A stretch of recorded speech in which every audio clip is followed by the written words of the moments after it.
Welcome once again back to the lab. It is your old Professor Pilk, and seeing that the Feraligatr raid is officially coming back tomorrow, most of us probably still have it, most of us still have our switches offline, but let's talk about 5 more builds that are even better than the last build we talked about, frankly, that can solo this raid. Actually, most of these with relative ease.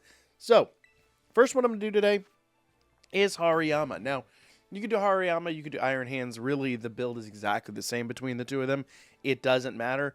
I just happen to have my Hariyama here all ready to go. Now, I outfit Hariyama with a Shell Bell, a Fighting Tera type, and, of course, EV Train for HP and attack. You'll kind of put you in the best possible situation here.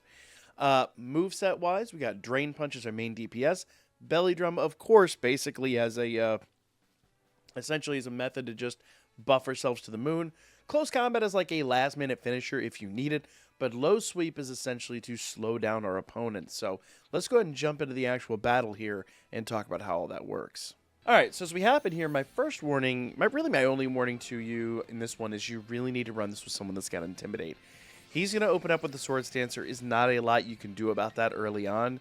So you just kind of want to deal with this as you see fit. Now, I'm going to go ahead and do a Low Sweep to kind of take some of his take some of his damage away. I found it a bit odd he didn't open up with Psychic Fang. Usually he does. You know what? I'll take it, though. I'll 100% take it. I'm going to spend a couple of turns just trying to basically take his speed down. He will nullify those changes pretty quickly, but it's not a crisis. Let's go ahead and do another one. Now, the nice part is with Intimidate on, there's a high likelihood we could do an early Belly Drum and then a later Belly Drum. So, let's see what happens here. He's relying a lot on Ice Punch. Let's go ahead and do an early Belly Drum. We will be able to hit him with some serious damage here. But we will have to re-up our Belly Drum in a moment anyway. But the nice part is he's very, very low on... Ooh, that could have hurt really badly. So a Drain Punch here gets some more health back. We are faster than him, which is great news. You can see how much damage we do here. Now he will put his barrier up, and he should, in fact, reset our changes on this turn, in fact. So I may have jumped the gun a little bit on that, but that's fine. Yep. So he immediately negated that Belly Drum. That is okay. Let's go ahead and Sheer Heal. See if we can get ourselves back pretty much to full health and do another Belly Drum.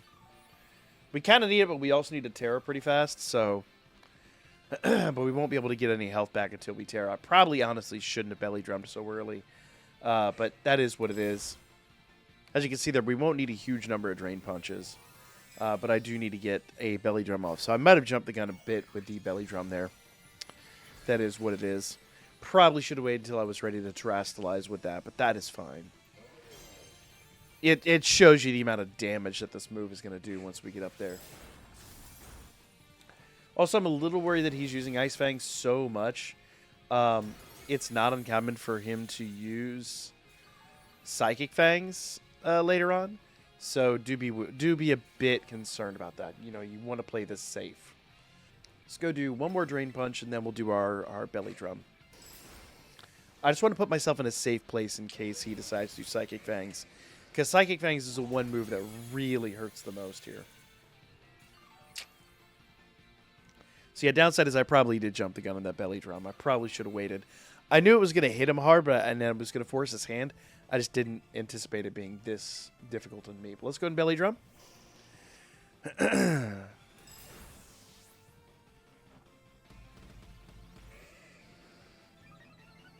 Excellent, excellent. Now the downside is Psychic Fangs is going to hurt bad, so we need to Drain Punch. We need to get that health back ASAP.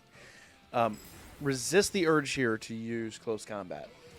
It will lower your defense to a point at which he will be able to do insane amounts of damage to you. It is not cool. It's a great way to get health back, but believe me, it does more damage than good here at this stage of the game. We really want to kind of save that for a really flashy finisher. Okay, so he's increased his attack again and his speed. So I'm going to go ahead and Low Sweep him. There we go.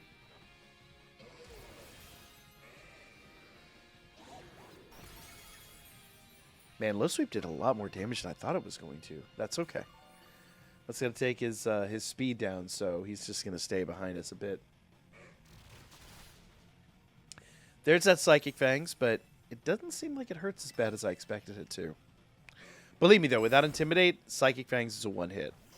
It'll one-hit KO you, so you have to run this with somebody with Intimidate for that very one and only reason. In my other run, this was a lot faster, but I also didn't belly drum as early, so, you know, it is what it is. Just, at no point am I sweating, though. That's the funny thing here, is that, like, 0 parts of me are worried about this. Case in point. Now this is the part where I can actually flourish a little bit. I can do a close combat, and I should be able to take him out pretty quickly. So let's go ahead and do that. If we don't one-shot him here, we'll be pretty darn close. There we go. So our next build is going to be very similar. This is going to be Kommo-o with a Stellar Tera. And the reason I like the Stellar Tera is because the Dragon type gives us a little bit of an extra defense, I guess you could say. It does introduce a weakness to Ice Punch, but I don't think it's going to be a big enough deal to really matter here, if I'm totally honest.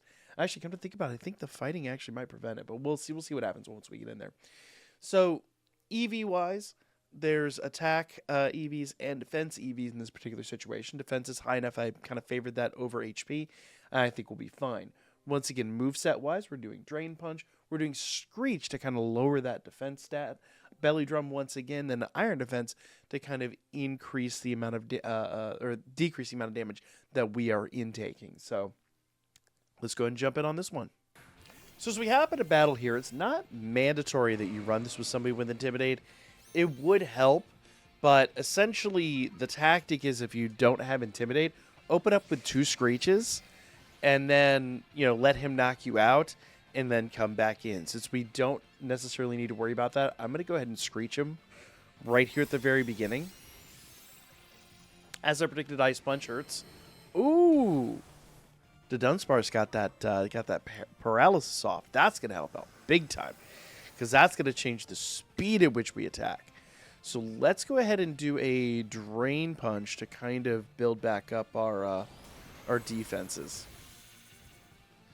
Now, the kind of good and bad of this is that, yes, we will do a phenomenal amount of damage. He is also going to reset all his stats pretty quickly here. So, I'm going to go ahead and Screech one more time.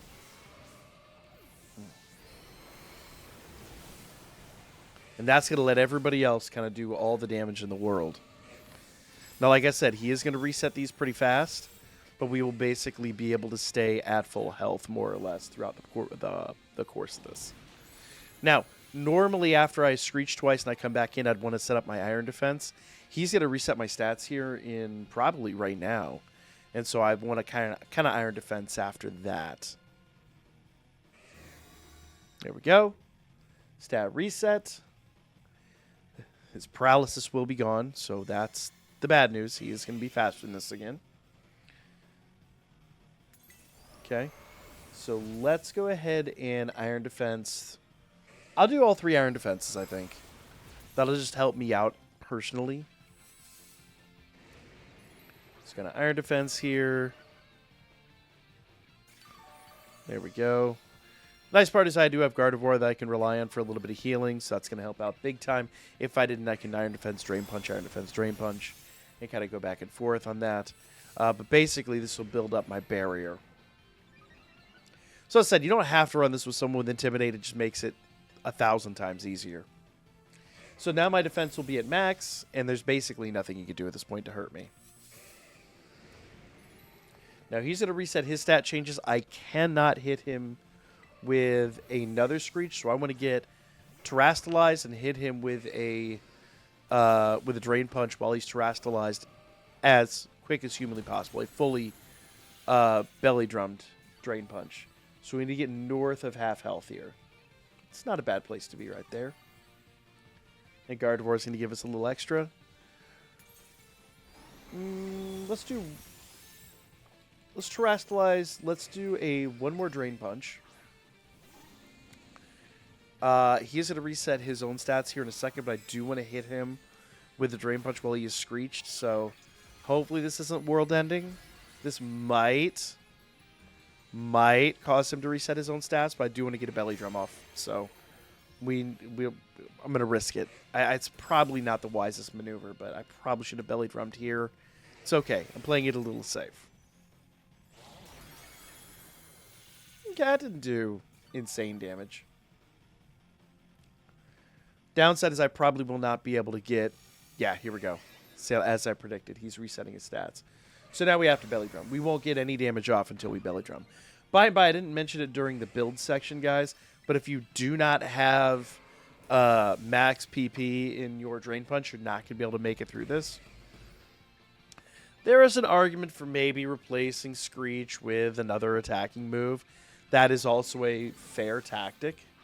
I just like the ability to be able to kind of take him down a peg.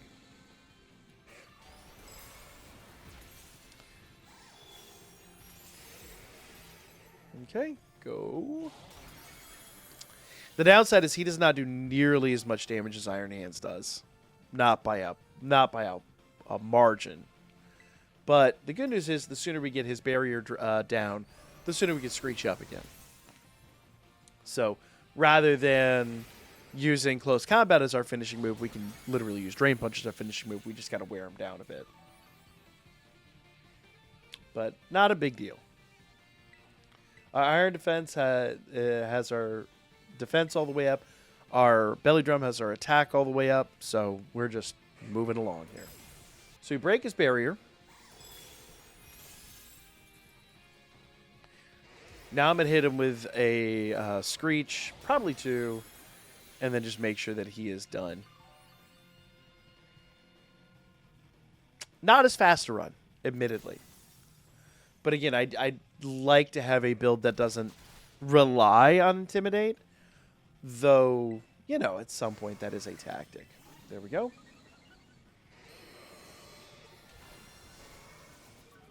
Okay, his defense harshly fell. Remember, that's harshly fell. Let's go and do it one more time. Oh, and nice, and he's paralyzed. That's handy.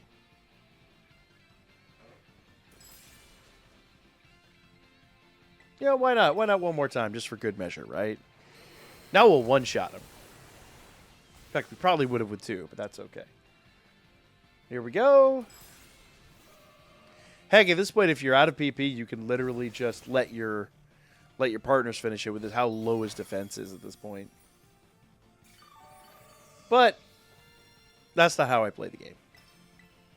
Get him. And he is done. So we've talked a lot about fighting type Mon. Let's talk about fairy type. Now, I am aware that Whimsicott's grass type does give it a little bit of a weakness, and it does have the stellar type, so, you know, it is what it is. But this is still a Mon that I find pretty reliable for this match. Now, the one thing is, not obviously we're going to outfit her with the Shell Bell. You need to have something other than the Prankster ability. Mine had a Prankster, and if you don't know, which I actually had forgotten about, the Prankster ability more or less nullifies your status moves when you're going up against a Dark type. Just an interesting little addition there. So either Chlorophyll or Infiltrator should be fine. EV-wise, I put everything into HP and Defense. I found those to be kind of the two that I'm lacking the most of. Special Attack isn't as crazy high, but it's still a respectable stat. So we are going to rely on Moonblast for our main DPS. We do have Charm to knock down some of that attack. We also have Growth to improve our attack, and Fake Tears to lower his defense. Now, if you've seen the last runs, you already know that kind of the debuffs that we're applying to him are only effective for a certain amount of time, but that gives us a certain amount of time that we can kind of build up as well. So let's jump into this match and see how this works out. So as we happen to battle here, you don't necessarily need to run this with somebody with Intimidate, but it will make it so much easier. Arcanine's great too because he'll have the opportunity to burn, which will cut the damage down even again. So it'll be really nice. But speaking of which, we're going to open this up with a Charm. Now, he opens up with Sword Stance. We kind of already know that. Charm will essentially just cut that back down to normal amounts of damage that we would normally take. I am also going to go ahead and Charm at least twice more to try to cut that damage down a little bit more. He did just heal our Terror Orb charge, but I'm not losing sleep over that. I'm not quite at the point I'm ready to Terrastalize, so we're going to kind of just, play things by ear real quick. Let's go ahead and cut that damage down a little bit. We'll do a third Charm. Ooh, the Paralysis will be really nice. Unfortunately, I would rather have the burn than the paralysis, but, we didn't really have a choice in the matter, did we? All right, so let's go and do a Moonblast. We want to build ourselves up to Terastallization, so I don't want to do too much crazy damage, but we do want to Terrastallize. So let's go ahead and get the early damage out here. This will also get us some healing with our Shell Bell. And we'll get some passive healing with our Bolvia's grassy terrain. So that's all very good news. But I don't want to damage him too much. There's kind of like a fine line, so to speak. That was a critical hit. You are rude. But you know what? My goal is to get the stat changes done. And I'll be honest with you, if I have to do like a 5-second loss to get full health back, I won't lose sleep. Oh, we got a critical hit in return, so it's not too bad. So we got a lot of healing out there. All right, so he nullifies our stat changes. We can now hit him with a growth. My biggest concern is the simple fact that, at this point, I'm kind of a sitting duck after that critical hit. So I'm going to need to cheer heal at some point. And that point would be now. I don't want to do too much more damage. But that critical hit did change things for me quite a bit. The paralysis will be gone. But Arcanine now has a chance to burn once again. So hopefully that happens. Let's go ahead and heal up. I would love to have hit him with Fake Tears. But I just didn't have it in the build after the critical hit. Normally what I do is after I get Terastallization, I hit him with at least 2 of the Fake Tears. That way I can do more damage. But the reality is it's just not here. Like, we're not at that state.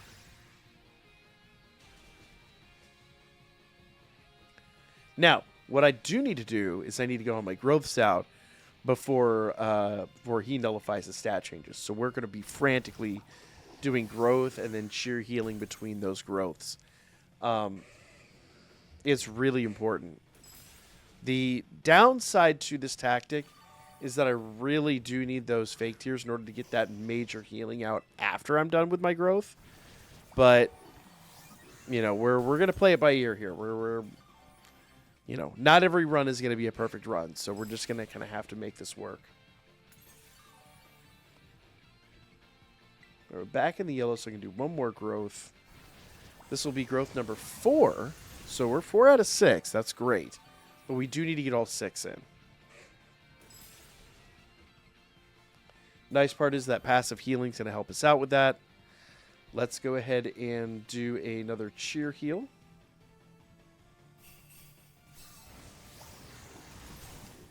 Ooh, and the burn. Very nice. Arcanine coming in clutch with that burn. That burn will cut his attack down in half one more time. And the best part is, even after he removes the stat changes, his attack will still be cut in half twice. Once from Intimidate, once from the burn. So, yeah. So that's great news for us. That's a perfect situation. Okay. 2 more growths. And then we can go on the offense. That's a lot of setup. But, yeah, it's just is what it is. It's a lot of setup. Okay, 1 more. Now after this, we're going full offense. Now the downside to this tactic, I didn't have a chance to do my Fake Tears, so these first few hits will not heal me to the state that I need. I'm going to be relying heavily on Arbovia and the amount of damage that Arcanine's cut this attack down by. So the fake tears, I think, is going to be offset by our healing and the damage reduction. I hope. But that critical hit kind of was a monkey wrench in the system. Still, it is what it is. As I said, you know, we can run this all day and all night till we get a perfect run, or we could be realistic at some point. So we're going to get back into Fighting Mom, but it's just because, I mean, it's kind of the easiest build here. And Koraidon's kind of, yeah, I mean, he was inevitably going to have to be in one of these builds. I try to hold off my legendaries till the very end of these. I think it's kind of cheesy to use legendaries, but he is a box art. He is one of the first ones you meet in the game. It does take you a while to get to use him as a battle unit, but nevertheless, this was very special to me. If you know, you know. But EV-wise, he's got HP and attack. I do need to fix his EVs. His EVs are a major question mark here. But since he doesn't have Belly Drum, we'll have to use Sword Stance. Still, I don't think it's going to be a major issue. It just kind of is what it is. So let's go ahead and jump into the run. All right, so as we have a battle here, once again, you don't necessarily need to run this with someone with Intimidate. Though I will be honest with you, Arbovia's healing will be a major factor. But what we want to do is we want to open up basically with a bunch of debuffs. I ain't worried about his Sword Stance. Let's go ahead and debuff him here real quick. There we go.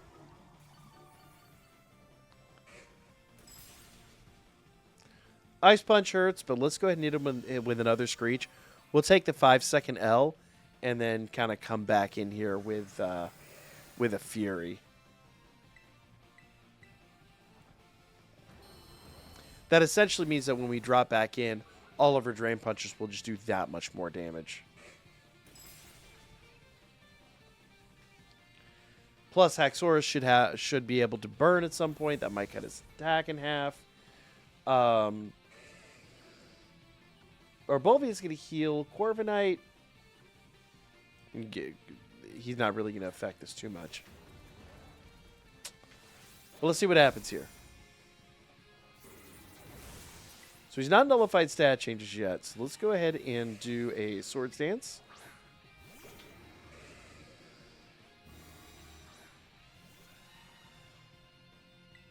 Oh. Well, that's odd. I can't say I've seen him do that early. That's okay, though.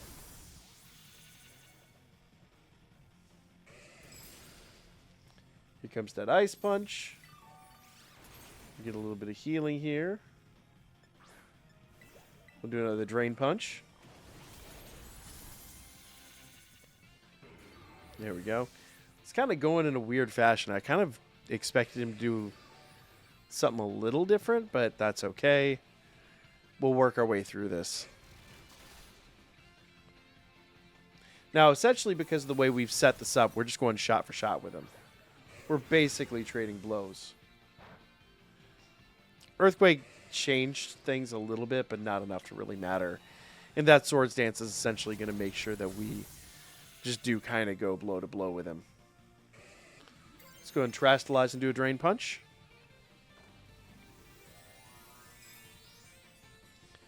And that Terastallize Drain Punch will probably get us back pretty close to full health. Now, the downside is he's going to remove, if you know how this guy works, he's going to remove his buffs basically right before the barrier drops. But it won't be that big of a deal. Nice big hit.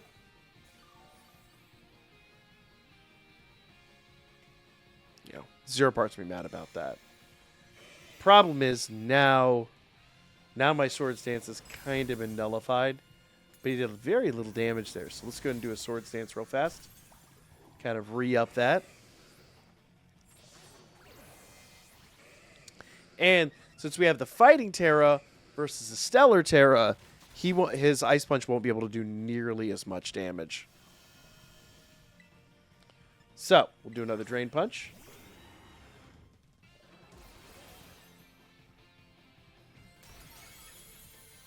Very nice. I said this is probably one of the easiest ways to run this in total. All right, so his defense debuffs are gone. But we're also taking significantly less damage. So let's go ahead and Drain Punch him again. That one hurt. You know he felt that one. So now his barrier's down. Boom. Yeah. He's going to go for the Desperation move. We're not even worried about that. So for our final Mon build today, we're going to go back to a classic. I had another build in mind, but I happen to realize I'm like, we've got one more starter after this. And so I kind of want to throw back to a starter or a Mon that we used for the very first Tera Raid starter, and that was Charizard. This dude came in clutch for that. Of course, we've got Azumarill with a Fairy-type Tera and a Shell Bell for the item. Now, I'll be honest with you guys, I would love to give him defense EVs. I haven't done it. If you do, you'll be in a much better state than I'm going to be at. I have special defense up a little bit, but you definitely want the attack up. Attack up is the biggest basic caveat to this. So give defense EVs and attack EVs. Play that a little bit smarter than I played it. But move-wise, all you need is Play Rough, Belly Drum, which is an egg move. There's several ways to get that. I covered it in a previous video. You can go back and watch that video on that. Charm to knock down his attack, and Defense Scroll to basically reduce the amount of incoming damage. Easy peasy, let's jump in.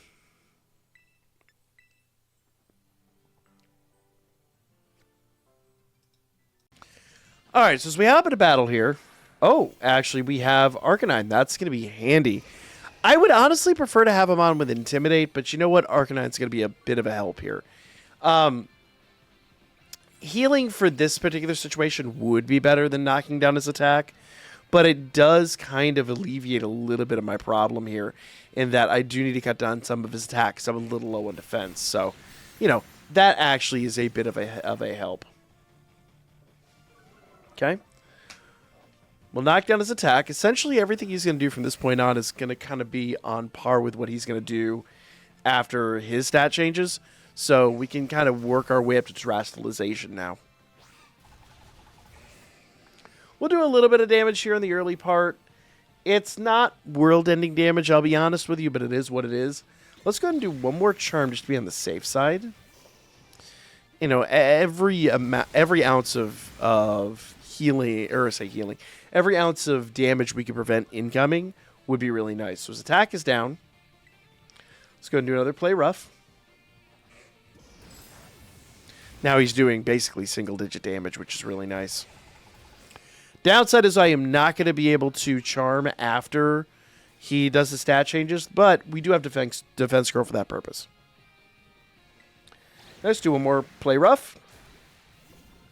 Now we should be able to Terastallize. And he should nullify stat changes soon, so we should be able to do Belly Drum too.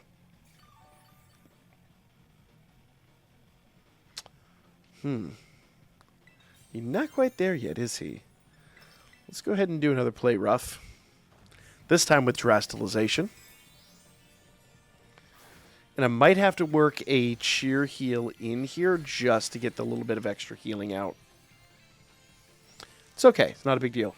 I really can't do any defense curling or belly drum or any of that stuff until he nullifies stats. So we're kind of playing it by ear. That was a good hit, though.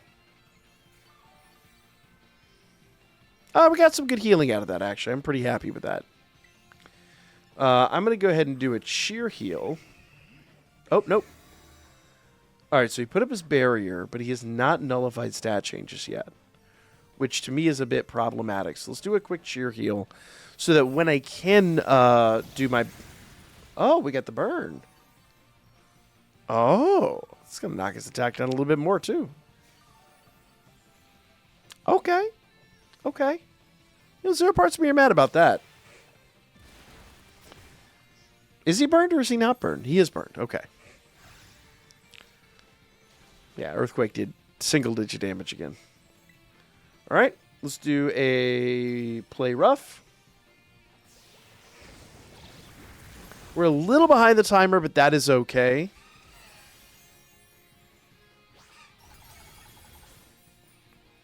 doing okay damage there, but we really will be doing what we need to do once we get that belly drum off. So the sooner the better on that.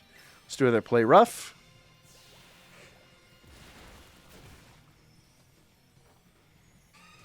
Okay. Now we should have it. Now I will want a belly drum before I start doing my iron defense or my defense curls. There we go. So let's go ahead and do a belly drum. He can't touch us now, so we're just basically toying with him.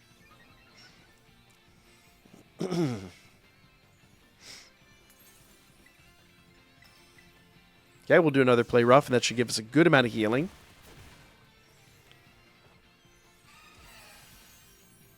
Now, he is going to nullify stats. Ooh, that was a great hit.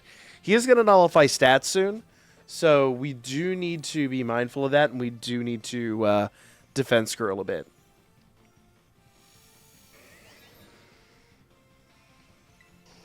So it's going to do at least 2 defense curls. I mean, if the burn is still... Oh, no, he removed the burn there. So he's actually a little bit of a danger now. Though with Intimidate, not really. If you don't have Intimidate, you got to do at least 3, maybe 4 defense curls.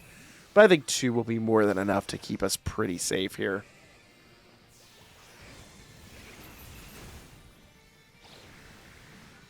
I'm not losing sleep over him.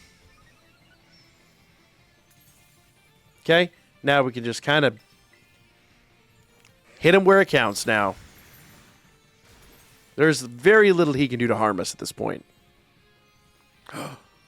Unless he dodges the attack. That is a problem. But, you know, that kind of just is what it is. That's comes with the Tera. Bro, really? Really? 2 in a row? Really? How many of these are you going to dodge, my guy?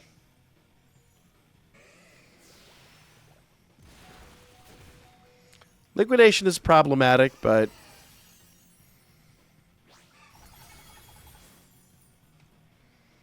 you know, that be what it be. Let's do another one of those. Fortunately, I lost 2 attacks here, which is truly unfortunate. And I don't think I'm going to need them, if I'm completely honest here. I think 1, maybe 2 more, and we'll break his barrier, so we're good there. But it is... I mean, missing 1 hit is fine. Missing 2 is a bit problematic for me, but it's okay. He's going down. There we go. His barrier is broken. Now he'll go down hard.